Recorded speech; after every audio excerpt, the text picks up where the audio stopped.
സുഹൃത്തുക്കളെ, എൻ്റെ നേരുകളിലേക്ക് മധു നായർ ഏവരെയും വീണ്ടും ക്ഷണിക്കുകയാണ്. ഇന്ന് ഞാൻ ചില കാര്യങ്ങൾ പറയാൻ ഉദ്ദേശിക്കുന്നത് ഇപ്പോൾ നടന്നുകൊണ്ടിരിക്കുന്ന സെൻസസിനെ കുറിച്ചിട്ടാണ്. Actually census 2020 നടത്തേണ്ടതാണ്. എല്ലാ 10 കൊല്ലത്തിലൊരിക്കൽ നടത്തണമെന്ന് ഭരണഘടനയിൽ വിവക്ഷയുണ്ട്. പക്ഷേ അത് കോവിഡ് കാരണം എന്തൊക്കെ ആയിട്ട് അത് നടക്കാതെ പോയി. ഇപ്പോഴെങ്കിലും നടക്കുന്നത് നല്ല കാര്യം തന്നെയാണ്. ഇതിൽ എനിക്ക് മനസ്സിലാകാത്ത ചില കാര്യങ്ങൾ, ആദ്യം ഇതിൻ്റെ പടിയായിട്ട് ഈ വീടുകളുടെ സെൻസസാണ്. നിങ്ങളുടെ പാർപ്പിടം അന്വേഷിക്കുന്നത് നല്ല കാര്യം തന്നെയാണ്. പാർപ്പിടം ഇല്ലാത്തവർക്ക് പാർപ്പിടം ഉണ്ടാക്കാൻ വേണ്ടി സർക്കാർ സഹായിക്കുകയാണെങ്കിൽ നല്ല കാര്യം. പക്ഷേ അതിന് ഒരു പർട്ടിക്കുലർ സെക്ഷൻ അത് തന്നെ. അത് കഴിഞ്ഞിട്ടാണ് നമ്മുടെ വ്യക്തി കാര്യങ്ങൾ. ഞാൻ മനസ്സിലാക്കുന്നത് ഇന്ത്യൻ പൗരത്വം ഉള്ളവർക്ക് മാത്രമായിട്ടാണ് ഈ സെൻസസ്. അത് തന്നെ ഇപ്പോൾ വലിയ പ്രശ്നമാണ്. പൗരത്വം തെളിയിക്കാനായിട്ട് ഇപ്പോൾ ആക്ച്വലി ഇന്ത്യയിൽ ഒരു രേഖ മാത്രമായിട്ടില്ല എന്നുള്ളതാണ്. മിക്ക രാജ്യങ്ങളിലും പാസ്പോർട്ടാണ് ഇതായിട്ട് കണക്കാക്കുന്നത്. അമേരിക്കയിലാണെന്നുണ്ടെങ്കിൽ പാസ്പോർട്ട് ഇല്ലാത്തവർക്ക് സോഷ്യൽ സെക്യൂരിറ്റി കാർഡ് എന്ന് പറഞ്ഞിട്ടൊരു പരിപാടിയുണ്ട്. കാരണം അമേരിക്കയിൽ സകലവർക്കും പെൻഷൻ കിട്ടുന്ന ഒരു സ്ഥിതിവിശേഷമുണ്ടല്ലോ. അപ്പോൾ സോഷ്യൽ സെക്യൂരിറ്റി നമ്പറാണ് വളരെ ക്രൂഷ്യലായിട്ടുള്ള ഒരു കാര്യം. അപ്പോൾ അത് ഉള്ളവർക്കൊക്കെ അമേരിക്കൻ പൗരത്വം ഉണ്ടെന്നുള്ളതാണ്. അതല്ലാത്തവർക്ക് ഉള്ള സോഷ്യൽ സെക്യൂരിറ്റി കാർഡ് അത് പ്രത്യേക തരത്തിലൊക്കെ ഡിസൈൻ ചെയ്തിട്ടുണ്ട്. ഇവിടെ അങ്ങനെയാണ് ഈ ആധാർ നിലവിൽ വന്നത്. എന്ത് എഫക്റ്റീവായിട്ട് ഇത്രയും 140 കിലോനം കോടി ജനങ്ങളുള്ള രാജ്യത്ത് എന്ത് എഫക്റ്റീവായിട്ട് അത് ഇംപ്ലിമെൻ്റ് ചെയ്യുകയും ആധാർ കാർഡ് നമ്മുടെ ബേസിക് ഐഡൻറ്റിറ്റി ആയിട്ട് വരികയും ചെയ്തു. ഇപ്പോൾ വന്നിരിക്കുന്നത് അത് അത്ര വിശ്വസനീയമല്ല എന്നൊരു തോന്നലും അതിന് പകരമായിട്ട് വേറെ എന്തൊക്കെയോ വരാൻ പോകുന്നതൊക്കെ ഉള്ള ശ്രുതിയൊക്കെയാണുള്ളത്. ഇത് സത്യത്തിൽ അത് കഴിഞ്ഞിട്ട് ഇപ്പോൾ വന്നിരിക്കുന്നത് പാസ്പോർട്ട്, ഇന്ത്യൻ പാസ്പോർട്ട് ഒരു ഇന്ത്യൻ പൗരന്റെ അടിസ്ഥാന രേഖയായിട്ട് കണക്കാക്കാൻ ഒക്കില്ല എന്ന് മന്ത്രിതലത്തിൽ പറഞ്ഞിട്ടില്ല. പക്ഷേ മന്ത്രാലയ കാലത്തിൽ അതിന്റെ വിജ്ഞാപനം വന്നിരിക്കുന്നതാണ് അറിയുന്നത്. ഇത് കുറച്ച് കൺഫ്യൂസിംഗ് ആണ് ആക്ച്വലി.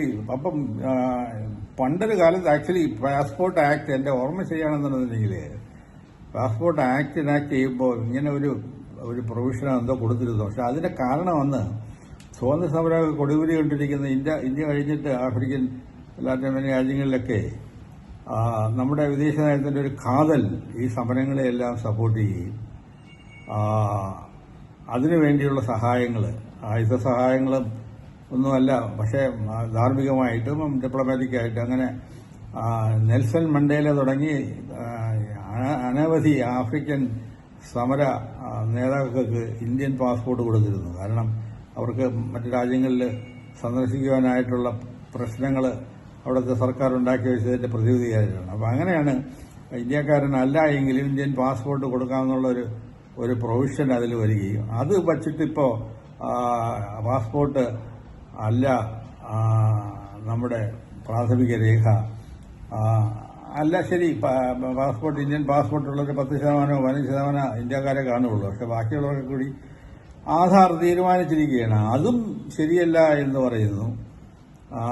ഈ കൺഫ്യൂഷനൊക്കെ എന്തിനാണ് മനഃപൂർവ്വം കേന്ദ്ര സർക്കാർ ഉണ്ടാക്കി വയ്ക്കുന്നത് മനസ്സിലാകുന്നില്ല. അതുപോലൊപ്പം തന്നെ ജാതി കൂടി രേഖപ്പെടുത്തുന്ന അവസ്ഥ, കാസ്റ്റ് സെൻസസ്, അതത്ര ആരോഗ്യകരമായ കാര്യമല്ല എന്നാണ്. കാരണം ഈ ജാതിയെ തുടച്ചു നീക്കണമെന്ന് എല്ലാവരും പറയുന്നുണ്ട്. അതിനൊരു പ്രത്യേക നിയമമൊന്നും ഉണ്ടാക്കാൻ സാധിക്കും. ഈ ജാതി എന്ന് പറയുന്ന ഒരു ബേസിക് മാനുഷിക എന്താ പറയുക ഒരു സാമൂഹിക രീതി ഇവിടെ മാത്രമല്ല, ഭൂലോകത്ത് സകലയിടത്തുമുണ്ട്. നിങ്ങൾ പറഞ്ഞാൽ വിശ്വസിക്കില്ല, അമേരിക്കയിലുമുണ്ട് ജാതി. വാസ്പ് എന്ന് പറയുന്ന വൈറ്റ് ആംഗ്ലോ സാക്സൺ പ്രൊട്ടസ്റ്റൻസ് ആണ് അവിടുത്തെ ബ്രാഹ്മിൻസായിട്ട് കണക്കാക്കുന്നത്. പിന്നെ അവിടെ ഈ വർണ്ണം കുറെ കൂടി രൂക്ഷമായതുകൊണ്ട് അത് ഇത്രയധികം പ്രൊജക്ട് കാണുന്നില്ല. ആഫ്രിക്കയിലാണെങ്കിൽ ഗോത്രം അപ്പം എവിടെയൊക്കെ മനുഷ്യവാസമുണ്ടോ അവിടെയൊക്കെ ഒരു തരത്തിലുള്ളൊരു എന്താ പറയുക ഒരു കൂട്ടായ്മ അത് ഉണ്ടായിട്ടുണ്ട്. അത് ഒരു ജാതി മറ്റൊരു ജാതിക്കെതിരായിട്ട് ആയുധം എടുക്കുമ്പോഴാണ് ഈ പ്രശ്നം. ഭാഗ്യവശാല് നമ്മുടെ നാട്ടില് എസ്പെഷ്യലി കേരളത്തിൽ അത് ഒട്ടും തന്നെ ഇല്ല എന്നുള്ളതാണ് ഒരു വാസ്തവം. അതിന്റെ സെൻസസ് എടുത്തിട്ട്